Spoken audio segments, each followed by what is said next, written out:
Set করো। 7 নম্বর step দেওয়া হয়ে গেছে। 8 নম্বর স্টেপ দুটো হাতে কিন্তু আমার ত্রিপতাক মুদ্রা হবে, একটু দেখে নেবে বাবুরা। হয়েছে? এবার হাত সেট, রেডি, পা কিন্তু হাফ সিট। প্রথমে এই কোন, রেডি, এবার টাচ টাচ টা, ভেরি গুড। আবার এই ও টাচ, ডান হাত, এবার ডান হাত পিছন দিকে, ডান পাটা সাইডে হবে কিন্তু হাতটা পিছনে, একদম পিছনে দাঁড়াতে হবে।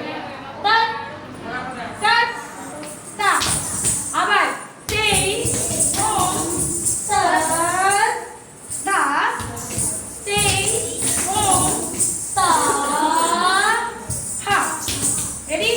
আবার করবো 8 নম্বর স্টেপ, সেই ও